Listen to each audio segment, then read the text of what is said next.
Hey guys, how's it going? I'm Sydney from PhoneDoc.com, and this is the Pantech Crux from Verizon Wireless. It's a media-centric phone, so it has these music playback buttons on the top of the device, has a 3.5mm headphone jack, and it comes pre-installed with a 1 gig micro SD card slot. So it's available from Verizon for $49.99 on contract after a $50 mail-in rebate.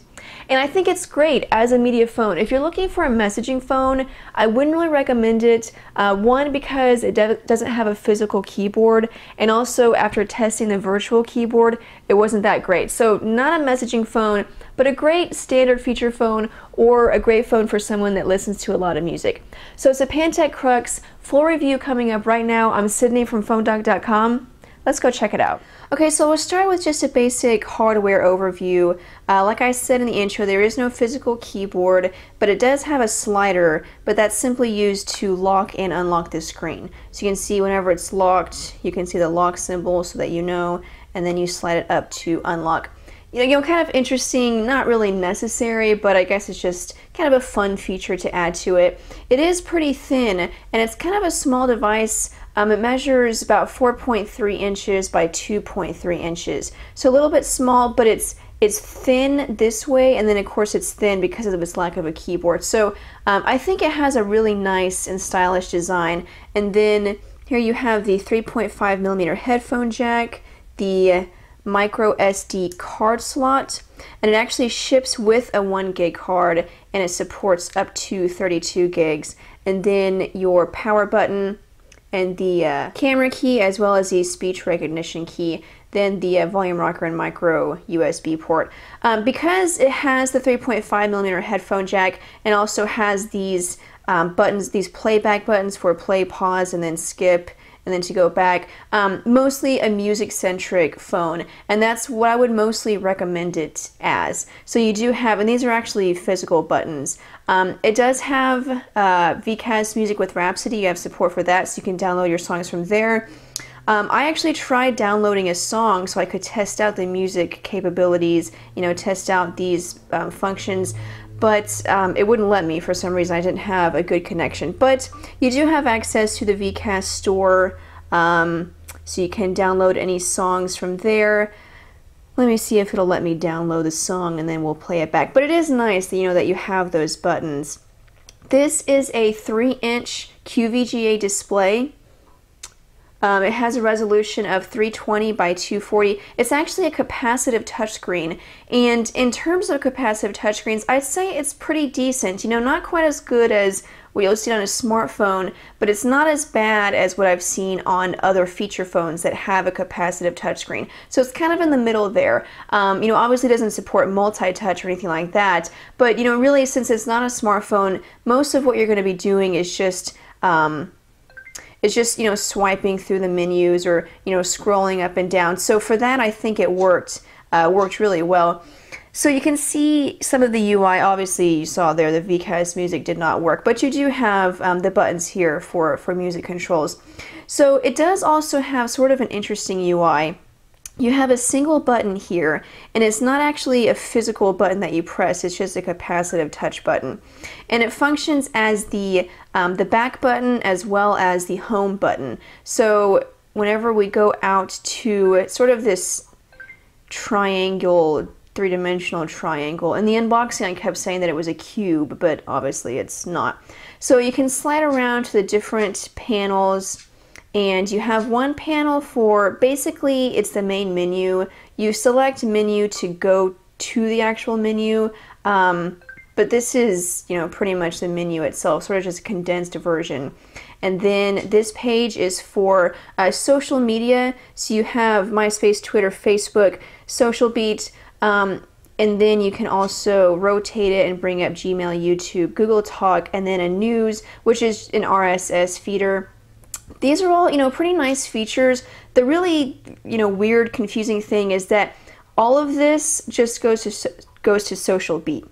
So if I were to select Twitter, it would take me to SocialBeat. If I were to select Gmail, it would take me to SocialBeat. Facebook, it would take me to SocialBeat. So it's kind of like, you know, you have all these icons, but it really just goes to that one program. So it's not really necessary, but again, it's fun, you know, kind of something to, you know, add some difference there. You know, I'm not a huge fan of the UI just because it's fun, but a lot of the features aren't necessary. For example, that, you know, I don't think it's necessary to have all these icons that rotate, even though it looks cool. You're really only using one program the whole time.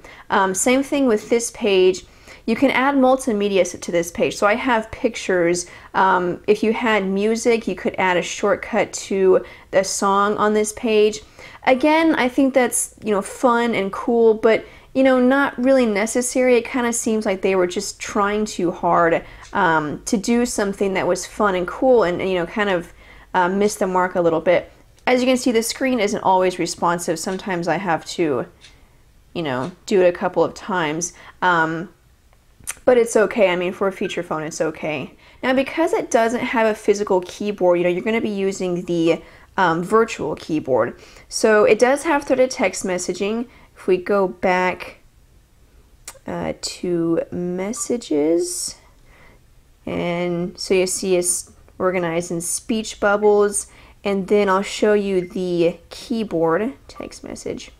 So you do have the option for a T9 keyboard or just, you know, regular the alphanumeric keypad, but if you rotate it, you're given a full QWERTY keyboard, and you know, it was okay. In terms of keyboards and other feature phones, I've definitely used better. And because it's a capacitive touchscreen, you know, usually with resistive, it's easier because I can, you know, use my nails, or it's easier to be more specific. But whenever you have a low quality capacitive touchscreen, it can kind of be a little frustrating to type on. You know, I would type as slow as I could and try to be really specific, but I would just get a ton of errors in the sentence that I have to go back and redo it. So it's fine for sending a few messages, but if you're a heavy text messenger, I would not recommend this at all. It's just, you know, it's not the phone's fault, it's just because it doesn't have a physical keyboard, it can sometimes get frustrating. Okay, so the phone also has a camera. You can see on the back, it's a 3 megapixel camera, doesn't have a flash or autofocus. It does capture video, VGA quality video, so 640 by 480. And I found it to be, you know, pretty standard, even though it is a 3 megapixel camera, which is nice to see. It just, you know, it took pretty basic pictures. It would be fine enough for just, you know, sending a picture to your friend via, you know, MMS. But if you want to take, you know, quality pictures, obviously it's not going to be able to do that. But I think, you know, for just a feature phone, for taking quick snapshots, I think it was fine enough for that. So that is pretty much it, guys. It's a Pantech Crux from Verizon Wireless. You can get it right now for $49.99 after a $50 mail-in rebate. Is it worth it?